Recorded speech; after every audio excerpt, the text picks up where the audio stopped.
సామాన్య శకం 1014లో చోళ చక్రవర్తి రాజరాజు మరణించిన తరువాత అతని కొడుకు రాజేంద్ర చోళుడు సింహాసనమెక్కాడు. తన తమ్ముడు అరియ రాజరాజును సైన్యాధ్యక్షుడిగా నియమించుకున్నాడు రాజేంద్రుడు. అనాదిగా తమిళ రాజ్యాలు శ్రీలంక మీద దాడి చేసి దోచుకుని తిరిగి తమిళ ప్రాంతాలకు చేరటం సర్వసాధారణం.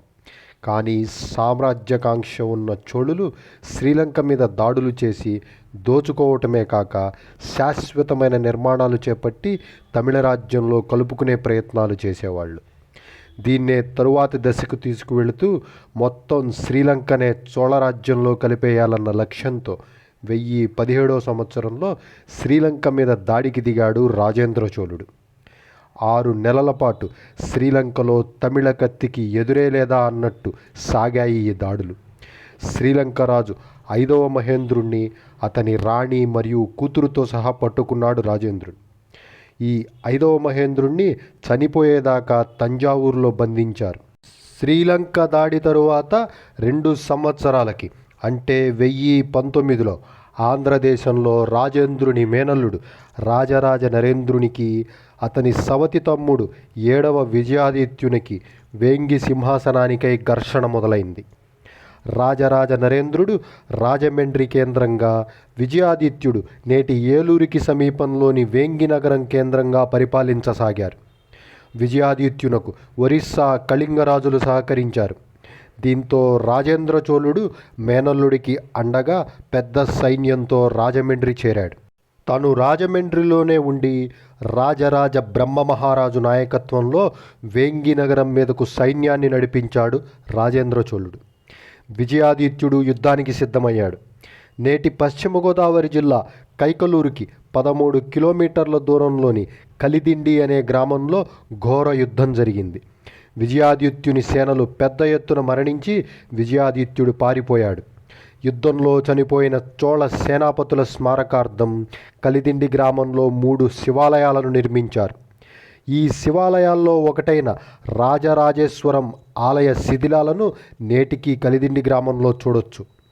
బహుశా గోదావరి జిల్లాల్లోని క్షత్రియుల్లో ఎక్కువగా కనిపించే కలిదిండి ఇంటి పేరు ఈ యుద్ధంలో పాల్గొన్న సైనికుల నుంచి వారసత్వంగా వచ్చి ఉంటుంది. ఈ యుద్ధం తరువాత రాజేంద్ర చోళుడు గోదావరి తీరంలోనే ఉండి కళింగరాజులకు బుద్ధి చెప్పే ఉద్దేశంతో తన తమ్ముడు సైన్యాధిపతి అయిన అరియ రాజరాజన్ను కళింగ మీద దాడికి పంపాడు. ఈ అరియ రాజరాజు మొదటిగా నేటి మధ్యప్రదేశ్లోని చిట్రకూట్ని ధ్వంసం చేసి ఛత్తీస్గఢ్ మీదుగా ఒరిస్సాలోకి ప్రవేశించి ఒరిస్సా రాజు ఇంద్రరాటుని ఓడించాడు. తరువాత ఒరిస్సా, బెంగాల్ మధ్య ఉన్న చిత్తడి నేలల ప్రాంతానికి రాజైన ధర్మపాలుణ్ణి, ఆఖరిగా గంగానది దాటి బెంగాల్ రాజు మహిపాలుణ్ణి ఓడించాడు. గంగానది నుంచి నీటిని తీసుకుని తిరుగు ప్రయాణమై అన్న రాజేంద్ర చోళుణ్ణి రాజమండ్రిలో కలుసుకున్నాడు. రాజేంద్ర చోళుడు తన కూతురు అమంగదేవిని రాజరాజ నరేంద్రునికిచ్చి వివాహం చేసి చాలా రోజులు ఆలస్యమైన రాజరాజ నరేంద్రుని పట్టాభిషేకం జరిపించి సైన్యాలతో సహా తంజావూరు చేరుకున్నాడు. తన విజయాలకు గుర్తుగా తంజావూరుకి 81 కిలోమీటర్లు ఉత్తరంగా గంగైకొండ చోళపురం అనే నగరాన్ని నిర్మించి ఆ నగరాన్ని తన కొత్త రాజధానిగా చేసుకున్నాడు. ఈ నగరంలోని చెరువులో గంగ నుండి తెచ్చిన నీటిని కలిపి గంగైకొండగా పిలువబడ్డాడు రాజేంద్ర చోళుడు.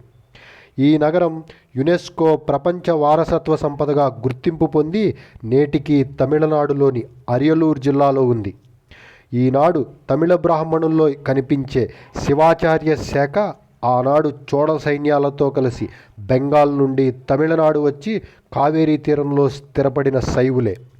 ఇలా చోళ సామ్రాజ్యాన్ని దేశ విదేశాలలో విస్తరించిన రాజేంద్రుడు చోళ సామ్రాజ్యం మునుపెన్నడూ చూడనంత సంపదను సృష్టించి 1044లో నేటి తమిళనాడులోని తిరువన్నామలై జిల్లాలోని బ్రహ్మదేశం అనే పట్టణంలో మరణించాడు.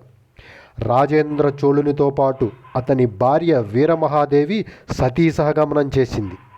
నేటికి తిరువనామలై లేదా అరుణాచలం సమీపంలోని బ్రహ్మదేశం గ్రామంలో చంద్రమౌళేశ్వర కోవెలలో రాజేంద్ర చోళుని సమాధి చూడొచ్చు. భారతదేశ చరిత్రలో ఏ చక్రవర్తి సాధించని నౌకా విజయాలను రాజేంద్ర చోళుడు సాధించాడు. శ్రీ విజయ సామ్రాజ్యం మీద రాజేంద్రుడి విజయాలను ఇంకొక వీడియోలో మాట్లాడాను, దయచేసి చూడగలరు. ఈ వీడియో కనుక మీకు నచ్చితే సబ్స్క్రైబ్ చేయండి, షేర్ చేయండి, కమెంట్ చేయండి. Thank you.